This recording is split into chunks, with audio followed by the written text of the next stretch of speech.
आज एक ऐसी नायिका की कहानी जिसने अंग्रेजों के खिलाफ लोहा लिया। उसकी लगाई क्रांति की आग ने भारत में आज़ादी की अलख जगाई।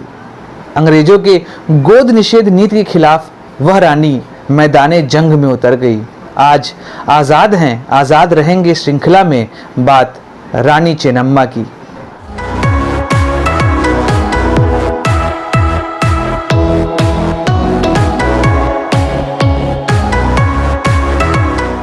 रानी चेन्नम्मा का जन्म बेलगाम कर्नाटक में 23 अक्टूबर 1778 को हुआ था।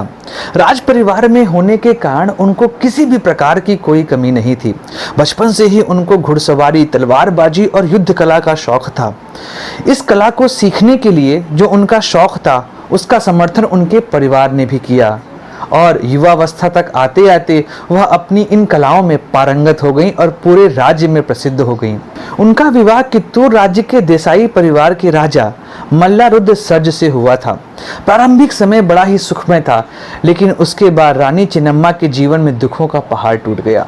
इनके पति की मृत्यु हो जाती है और कुछ समय बाद इनके बेटे की भी मृत्यु हो जाती है। ऐसे समय में राज्य के सामने एक उत्तराधिकारी का संकट खड़ा हो गया।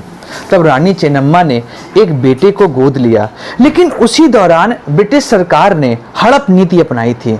गोद निषेध नीति के अंतर्गत वह उन राज्यों को हड़प लेते थे जिनके अपने वारिस नहीं हुआ करते थे।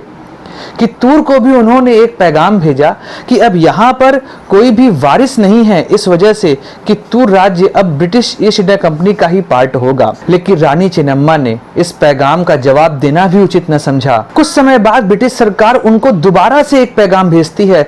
तब रानी चेन्नम्मा कहती हैं, यह बात उस राज्य के लोग और उस राज्य के वारिस के अंतर्गत है। ब्रिटिश का यहाँ पर कोई कार्य नहीं। ब्रिटिश ईस्ट इंडिया कंपनी यह जवाब सुनकर हतप्रभ रह गई, लेकिन फिर उन्होंने अपनी दूसरी नीति को खेलना शुरू किया, जिसे कहते हैं फूट डालो और राज करो नीति।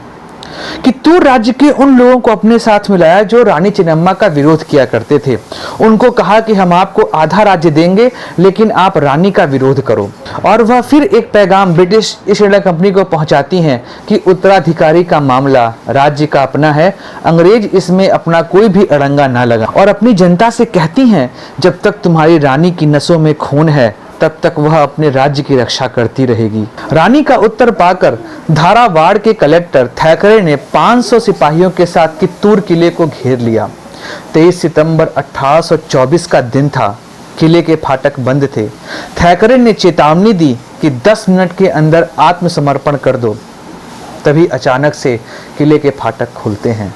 रानी अपने 200 देशभक्तों के साथ अंग्रेजों पर टूट पड़ती हैं। 2 देशद्रोहियों को तो उन्होंने अपने हाथों से मारा था।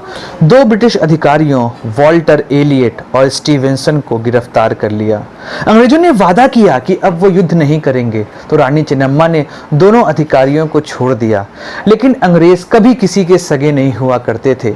पीठ पीछे वार करने की उनकी पुरानी आदत थी। दोबारा युद्ध के लिए वो तैयार हो गए। इस बार ब्रिटिश अफसर चैपलिन ने पहले से भी अधिक सिपाहियों को लेकर कित्तूर पर हमला कर दिया। इस युद्ध के दौरान थॉमस मुनरो का भतीजा, जो कि सोलापुर का सब कलेक्टर था, वह भी मारा जाता है। रानी अपने सहयोगियों संगोली रयन्ना और गुरु सिद्दप्पा के साथ इस युद्ध में लगातार लड़ाई कर रही थी, लेकिन अंग्रेजों के मुकाबले उनके सैनिक बहुत कम थे और इस युद्ध में उनकी हार हो जाती है। उनको बेलहोंगल के किले में गिरफ्तार कर लिया जाता है और 21 फरवरी 1829 को रानी चेन्नम्मा की मृत्यु हो जाती है। अपनी बहादुरी के लिए कर्नाटक के लोग इनको नायिका की तरह पूजते हैं।